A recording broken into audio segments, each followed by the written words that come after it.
আচ্ছা, শুরু করা যাক আজকের এই আলোচনা। আজ আমরা ঈদ উল আজহা বা কুরবানির উৎসবের পেছনের যে বিশাল ঐতিহাসিক আর সাংস্কৃতিক গল্পটা আছে সেটা নিয়ে একটু গভীরে যাব। যারা ভাবছেন এটা তো শুধু একটা সাধারণ ধর্মীয় উৎসব, তাদের জন্য বলি এর শিকড়ে লুকিয়ে আছে বিশ্বাস আর নিঃস্বার্থ আত্মসমর্পণের এক অবিশ্বাস্য মাস্টার ক্লাস। তো চলুন দেখি উৎসগুলো আসলে কি বলছে। ঈদ উল আজহা, যাকে আমরা অনেকেই বড় ঈদ বলি, বর্তমান সময়ে সারা বিশ্বের মানুষের কাছে কিন্তু গভীর এক আধ্যাত্মিক আত্মশুদ্ধির সুযোগ। উৎসগুলো ঘাটলে দেখা যায় ব্যাপারটা মোটেও শুধু পশু জবাইয়ের মধ্যে আটকে নেই, বরং এটা এমন একটা সময় যখন মানুষ নিজের বিশ্বাসকে একেবারে নতুন করে ঝালিয়ে নিতে পারে। সমাজের সব স্তরের মানুষকে এক সুতোয় গেঁথে সাম্য আর সহমর্মিতা তৈরি করাই হল এই বৃহত্তর উৎসবের একদম আসল উদ্দেশ্য। আর এই ত্যাগের বাহ্যিক কাঠামোটা কতটা চমৎকারভাবে গোছানো সেটা কুরবানির গোশত বণ্টনের দিকে তাকালেই বোঝা যায়। মানে সামাজিক সমতা নিশ্চিত করার এর চেয়ে দারুণ পদ্ধতি আর কি হতে পারে। 3 ভাগের 1 ভাগ সরাসরি চলে যাচ্ছে সমাজের সবচেয়ে পিছিয়ে পড়া মানুষদের কাছে, 1 ভাগ আত্মীয় আর প্রতিবেশীদের জন্য, আর বাকি 1 ভাগ নিজেদের। এর সোজা অর্থ হল উৎসবের আনন্দ থেকে কেউ বাদ পড়ছে না। এটা শুধু একটা প্রথা নয়, রীতিমতো একটা নিখুঁত অর্থনৈতিক আর সামাজিক বণ্টন ব্যবস্থা। এবার একটু অতীতের দিকে ফেরা যাক। ইসলামী ঐতিহ্য অনুযায়ী এই উৎসবের শিকড় কিন্তু হাজার হাজার বছর আগের এক ঐতিহাসিক আখ্যানে। নবী ইব্রাহিম আর তার পরিবারের সামনে আসা একের পর এক কঠিন পরীক্ষার টাইমলাইনটা খেয়াল করুন। শুরুটা হয়েছিল স্ত্রী হাজেরা আর শিশুপুত্র ইসমাইলকে মক্কার ওই জনমানবহীন খাঁ খাঁ মরুভূমিতে রেখে আসার মধ্য দিয়ে। তারপর বেঁচে থাকার চরম তাগিদে অলৌকিক জমজম কূপের আবির্ভাব। আর বছর পেরিয়ে পুত্র যখন বড় হল, তখন এলো সেই চূড়ান্ত পরীক্ষা। এই ঘটনাপ্রবাহ আমাদের পরিষ্কার বুঝিয়ে দেয় যে ত্যাগ বিষয়টা হুট করে একদিনে আসেনি, বরং এটা ছিল এক দীর্ঘ মানসিক প্রস্তুতির চূড়ান্ত রূপ। ঐতিহাসিক বিবরণগুলোতে একটা চরম আবেগঘন মুহূর্তের কথা বারবার ঘুরে ফিরে আসে। একটু ভাবুন তো, ওই শূন্য মরুভূমিতে পরিবারকে রেখে যাওয়ার সময় পরিস্থিতিটা কেমন ছিল। যখন হাজেরা বুঝতে পারলেন যে এটা আসলে ঈশ্বরের নির্দেশ, তার প্রতিক্রিয়াটা ছিল আক্ষরিক অর্থেই বিস্ময়কর। তিনি বিন্দু মাত্র দ্বিধা না করে পরম আস্থায় মেনে নিয়েছিলেন যে ঈশ্বর যখন নির্দেশ দিয়েছেন তখন তিনি নিশ্চয়ই তাদের ধ্বংস হতে দেবেন না। চরম অনিশ্চয়তার মুখে ঐশী প্রজ্ঞার প্রতি এই যে অবিচল আস্থা, এটা সত্যি ভাবিয়ে তোলার মতো। এরপর আখ্যানটা পৌঁছায় তার একেবারে ক্লাইম্যাক্সে, যখন স্বপ্নের মাধ্যমে সেই অকল্পনীয় নির্দেশটা এলো। সবচেয়ে প্রিয় বস্তু, নিজের পুত্রকে কুরবানি করার নির্দেশ। এখন স্বাভাবিকভাবেই মনের মধ্যে একটা প্রশ্ন উকি দেয়, তাই না? এমন একটা ভয়ঙ্কর কথা শোনার পর একজন সন্তানের আসলে কি বলা উচিত? এই বিষয়টা আমাদের পরম ভক্তি আর আত্মসমর্পণের এক অবিশ্বাস্য উত্তরের মুখোমুখি দাঁড়া করায়।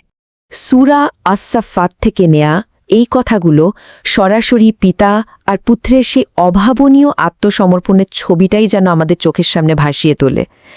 ইসমাইল শুধু যে সম্মতি দিয়েছিলেন তাই নয়, তিনি উল্টো পিতাকে অভয় দিয়ে বলেছিলেন নির্দ্বিধায় আদেশ পালন করতে। মানে এখানে কোনো বিদ্রোহ নেই, পালানোর চেষ্টা নেই, ভয় নেই, আছে শুধু ঈশ্বরের ইচ্ছার প্রতি নিজেদের সম্পূর্ণ সঁপে দেওয়ার এক চরম আর দুর্লভ দৃষ্টান্ত। বিভিন্ন বয়ান আর আলোচনা থেকে এই ঘটনার যে মর্মস্পর্শে চিত্র পাওয়া যায় তা আক্ষরিক অর্থে গায়ে কাটা দেওয়ার মতো। বিবরণ বলছে ইসমাইল নিজেই নাকি পিতাকে কিছু অনুরোধ করেছিলেন, যেমন তার হাত পা যেন শক্ত করে বেঁধে নেওয়া হয়, যাতে যন্ত্রণায় ছটপট করে তিনি কোনো অসম্মান না করে ফেলেন। পিতাকে চোখ বেঁধে নিতে বলেছিলেন, যাতে পিতৃস্নেহ কোনোভাবে বাধা হয়ে না দাঁড়ায়। আর শেষে বলেছিলেন রক্তমাখা জামাটা মায়ের কাছে পৌঁছে দিতে। এই হৃদয় বিদারক প্রস্তুতিগুলোই প্রমাণ করে যে এই আত্মসমর্পণ কতটা নিখাদ আর স্বেচ্ছাপ্রণোদিত ছিল। তো এই পুরো গল্পের সবচেয়ে টার্নিং পয়েন্ট হল এর চূড়ান্ত পরিণতিটা।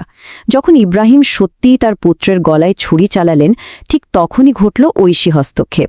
ফেরেশতা জিব্রাইল এসে ঘোষণা করলেন যে পরীক্ষা সম্পন্ন হয়েছে, আর ইসমাইলের বদলে স্বর্গ থেকে পাঠানো একটা দুম্বা কুরবানি হয়ে গেল।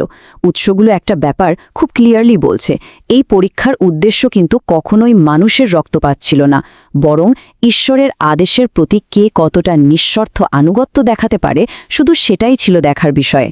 ঠিক ঠিক এই জায়গাটাতেই তাকওয়া বা ঈশ্বর সচেতনতার ধারণাটা আজকের এই আলোচনার মোড় পুরোপুরি ঘুরিয়ে দেয়। আমরা যদি ঐতিহাসিক ঘটনা থেকে বেরিয়ে এসে বর্তমানের আধ্যাত্মিক শিক্ষার দিকে তাকাই, তবে এই তাকওয়াই হলো আসল চাবিকাঠি। ইসলামে বিশ্বাস বলছে তাকওয়া বা অন্তরের পবিত্রতা ছাড়া শুধু পশু জবাই করলে কুরবানি কবুল হয়ে যায় না। যে কোনো বাহ্যিক আচারকে অর্থবহ করতে হলে এই ভেতরের উদ্দেশ্যটা ঠিক থাকা একদম অপরিহার্য। আর সবচেয়ে ইন্টারেস্টিং ব্যাপার হলো কিভাবে অতীতের ওই ঘটনা বর্তমানের রীতিনীতির সাথে মিলে যাচ্ছে। কোরআনের এই আয়াতটা তো একদম স্পষ্ট করেই বলে দিচ্ছে ঈশ্বর আসলে কুরবানির পশুর গোশত বা রক্তের মুখাপেক্ষী নন, তিনি কেবল দেখেন মানুষের ভেতরের তাকওয়া বা পরহেজগারিতা। মানে অন্তরে যদি বিশুদ্ধতা না থাকে তাহলে এসব বাহ্যিক আনুষ্ঠানিকতার কানাকড়িও দাম নেই। পণ্ডিতরাও তাদের আলোচনায় বারবার বলেছেন সঠিক উদ্দেশ্য ছাড়া এসব রীতি একেবারেই ফাঁকা বলি। এই ব্যাপারটা বাহ্যিক আচার আর সত্যিকারের সার্বিক আত্মসমর্পণের মধ্যকার আকাশ পাতাল তফাতটা খুব সুন্দরভাবে চোখে আঙুল দিয়ে দেখিয়ে দেয়। একদিকে আছে স্রেফ একটা গবাদি পশু জবাই করা রুটিন কাজ, আর অন্যদিকে আছে গভীর এক জীবন দর্শন। সত্যিকারের আত্মসমর্পণ মানে কিন্তু শুধু একটা দিন পশু জবাই করা নয়, বরং নিজের ভেতরের লোভ, অহংকার আর পশুর মতো প্রবৃত্তিগুলোকে চিরতরে কুরবানি করা। সোজা কথায় দুর্নীতি আর অন্যায় থেকে দূরে থেকে একটা আপাদমস্তক নৈতিক জীবন যাপন করা।